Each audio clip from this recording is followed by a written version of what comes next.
Hey folks, alright, got another Bolt EUV I got my hands on.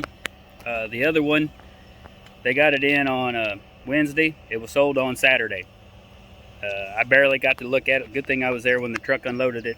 This is at another dealership. This one's at Jim Butler in Lynn, Missouri. The other one was at Riley Chevrolet in Jefferson City, Missouri. I want to thank those folks for allowing me to take these videos and show you guys what these cars are. I'm going to talk about this the best that I can because I don't know all the details on them because I haven't been talking to anybody or even researching them that much because I'm happy with my car right now. But this is the 2022 EUV. Let's flip. Okay, let's start right here. I mentioned the wheels and the tires in a previous video, and they look small on this car. That's because these are the same size that's on the current Bolts up to now. So that's why they look smaller, because this vehicle is a little bit bigger. It does have the DC fast charge. I believe that's going to be standard on all these vehicles. Once again, there's no light in here so you can see what's going on. But if you've watched some of my videos, I think you'll be able to run the wires the same way and put a light in here as long as it doesn't interfere with your DC switch. You may be able to run it the same way. I haven't researched the plug yet to know if it's actually going to be the same wiring. It could be a little bit different in there. The next thing you'll notice is there's quite a bit more room up here, especially up front. And I think that's pretty good because that's kind of what makes the car look a little bit bigger because of the space up here. Typically, what I'm looking at from here back, this space here is really about the same. It's this that makes it look bigger, but it looks deeper. It looks further down in there too, because I think that the vehicle is just a little bit taller. Okay, this particular vehicle doesn't say that it's a 1LT or a 2LT on the sticker. This one is selling for $34,490. This vehicle is listed as a 2LT on my sheets to look at it. Okay, another thing I wanted to jump to really quick on this is the charger, because I did not get a good look at this last time. It does come with the 2 ports or 2 plugs, the 550 and the 1450, which is pretty cool too, because what they did here is they put it on here where you can actually see, oops, sorry, how many amps it is. It's a 40 amp plug, which that's what these are. And then this one also shows that it's a should say 15 amp on here. It's a 12 amp.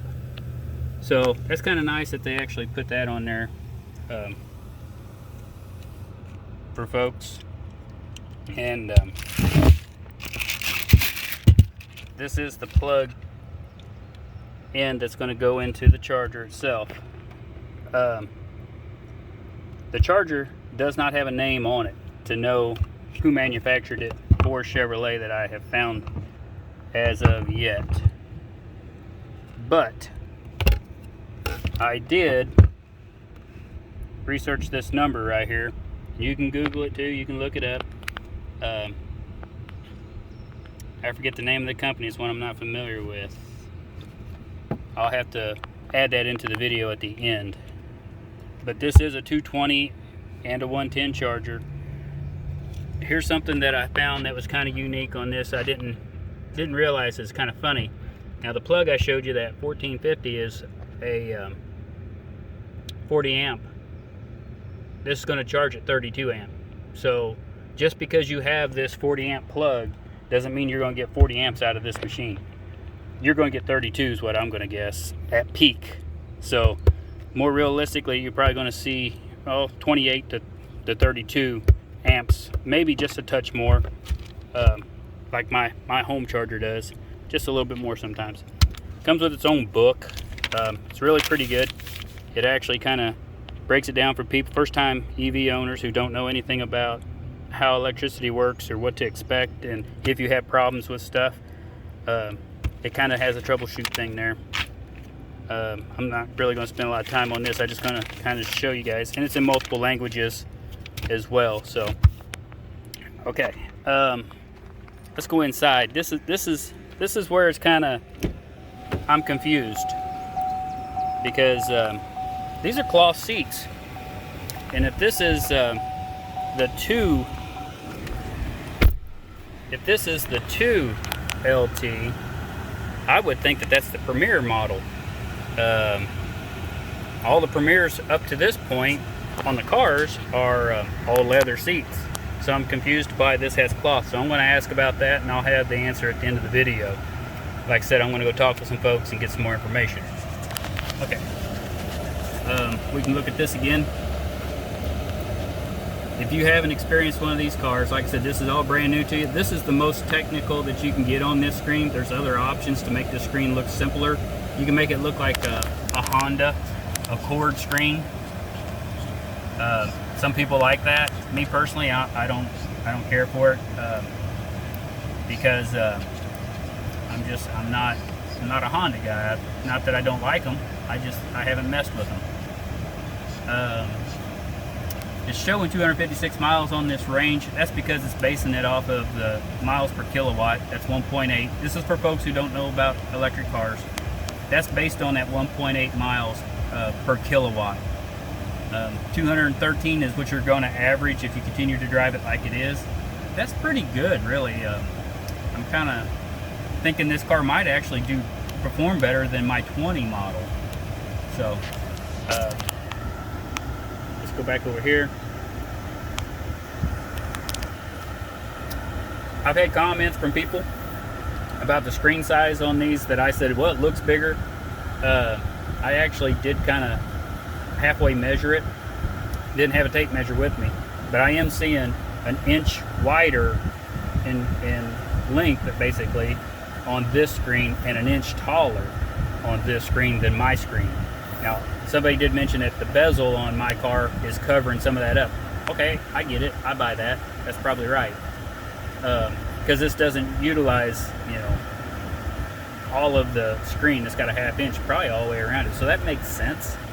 So my screen probably is this exact same size. It's just hidden. So, and the Bolt car is the same way as this. It looks just like this. And they're putting this same screen in multiple vehicles. They're putting it in the Buick Envision. And the thing I like about that vehicle is the screen, instead of being flat this way, they turn it just a little bit towards the driver. It makes it so much easier to see. There's less sun glare on it. It's a really good design. I wish they would have implemented that into this. Like I said, I really do like the touch, the buttons on here. I know they're electronic, I don't care, but I like to touch the buttons rather than the touch screen, because sitting here at this angle like this, that screen gets hot. You don't want to touch it and hold the down button on the temperature or up button on the temperature, depending on what you're doing, because if the screen's hot from the sun beating on it, yeah, your fingers can get a little warm, especially if you have sensitive fingers. Okay, this is part of the LT or 2LT package. It has the phone charger there. I really like the way they did that. It's a good place. It's out of the way, and you can charge your phone as you're driving down the road without really having to mess with it. These do have Android Play and Apple CarPlay on here, so if your phone rings and you got it down there, you'll be able to still kind of go through it on your screen, your apps and everything. Yeah, so it should all function once you get them hooked up. It won't automatically do that. You're going to have to set that up. So I really do, like I said again, I'm going to re-emphasize this. They really did a good job on the interior of these cars now. This vehicle is just a shade bigger on the inside too. Hell, I'm about 12 foot tall, and hell, I'm in here easy. No, I ain't 12 foot tall. I'm 5'6", average height for a guy in the 70s. So, everybody now is over 6 foot. Okay, back here, there's pretty good room. There's actually quite a bit of room here, more so than mine.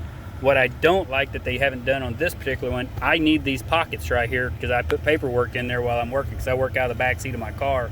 It's my office. So I store paper there, and this doesn't have it. So that's unfortunate.